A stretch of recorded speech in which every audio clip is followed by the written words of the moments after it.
In our last part, we dealt with a sense of order and particularly with the method that organized this kind of experience. And today we are proceeding to the next step, that are the results coming out of these various methods. The things participate in each other and thus form bigger wholes. And we can see that in spatial order as well as in temporal order. We'll first take a look at the spatial order of cosmological myth. For the spatial order, we have a term that we usually use from a Greek origin, which is cosmos, which means something neatly ordered, if you translate it from the original sense. And it is neatly ordered by vertical organization and horizontal organization.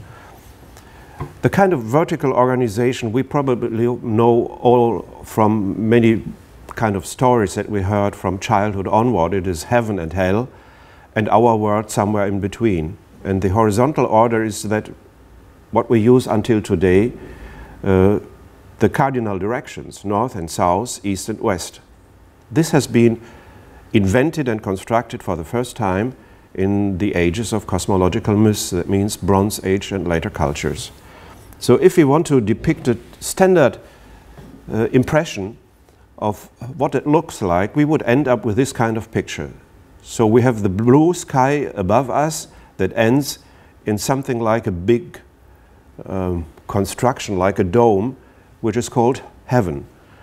Underneath heaven there is a big ocean, and in the center of the ocean we have Earth, the place that we live in. Here it is depicted in red to make it easier visible. Here. And this is the ocean where our boats are going. And underneath heaven and the ocean, we have the underworld, which is simply called hell, where the dead are going and the beasts are living and the big snake and whatever is sort of the representative of the dark side of this world. One of these representations, the images of this kind of world construction, we have depicted here, taken from the Germanic myth of the Edda, which survived in its Icelandic version. And we see many things that we know from books like Tolkien's Lord of the Ring. In the middle, we have Midgard, which is translated into Middle Earth. That's the place where we live in. And around Middle Earth, we have the ocean, and beyond the ocean, there live the elves. In the middle of Midgard, you see the trunk of a big tree, and in the top of the tree, there live the gods. And there's Asgard, the home of the gods and their service people. Underneath Midgard, we have hell, which is subdivided into many sub-hells, let's say, and the entire symbol is called the world tree, and it is used in many cultures, including shamanism until today, and we find it in most of the ancient religions and cosmologies in a very similar way. Sometimes it's called the axis, sometimes it's called the tree, sometimes it's called the mountain.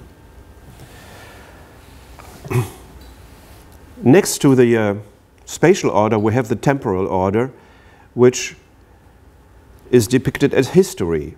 And this kind of cosmological history always starts with the creation of the cosmos and goes down to the present day. We have many such stories, and I will recite two of them. One is called the Enuma Elish, which is Babylonian, which exists on 7 tablets. It's quite a lengthy one, and we have a dynastic history that is sort of a prolongation of this kind of cosmological history, the Sumerian king list. And I quote from the first tablet of the Enuma Elish, and the words Enuma Elish are the words with which these tablets begin. And they say, when on high the heaven had not been named, firm ground below had not been called by name, naught but primordial Apsu, their begetter, and Mumutiamat, she who bore them all, their waters commingling as a single body. No reed hut had been metted, no marshland had appeared, when no gods whatever had been brought into being, uncalled by name, their destinies undetermined, then it was that the gods were formed within them.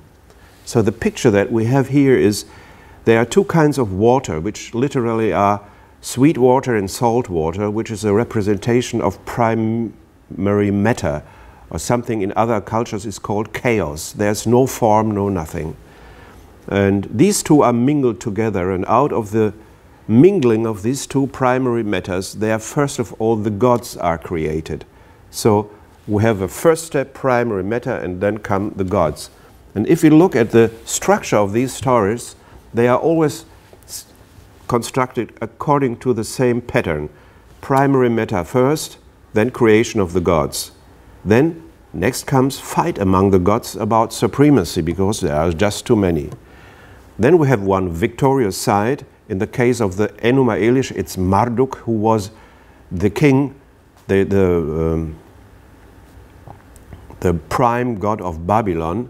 He becomes the supreme king among all the gods, and he's the one who creates the cosmos first, the world, and finally humankind.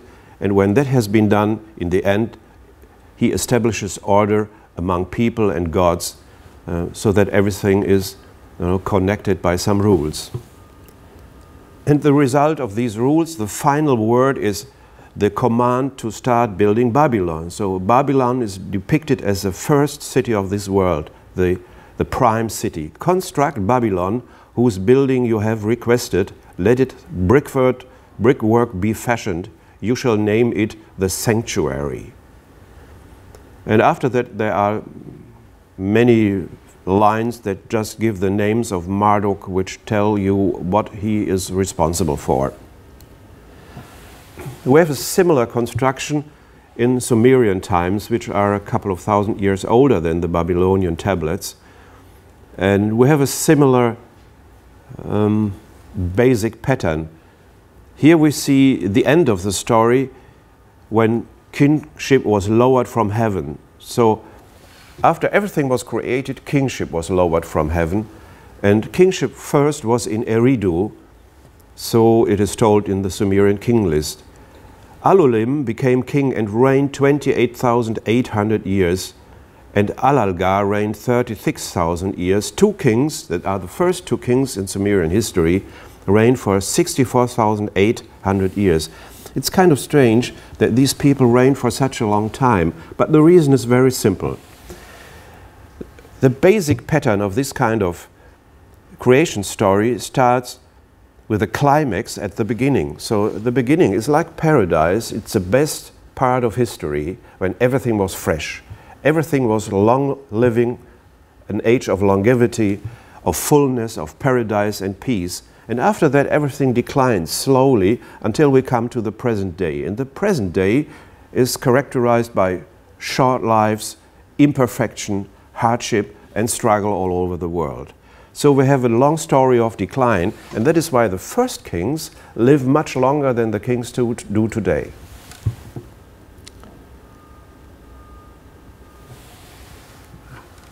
What we today call religion, in that time was a combination of mythology and ritual, and the prime goal of ritual was to prevent the world from declining further and further. That is, to restore as much of primordial fullness as possible. So when the sun goes down, it goes down into the underworld, and everybody is sort of frightened that it might come back the next day. When the sun comes back next morning, you have to do a little offering in the morning to greet the sun and say thank you that you are back again.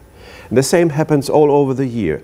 When in spring everything starts growing and blooming again, then everybody would get together and recite what I've just recited, the Enuma Elish. That is a mythology that is recited with a ritual at the springtime. So that's the basic structure of cosmological myth and the hierarchical order of the world and everything within it. But this will change when we come to our next period, the next kind of experience, and that will be done in part 11, where we talk about reflections of the self. And that's it for today. Thank you.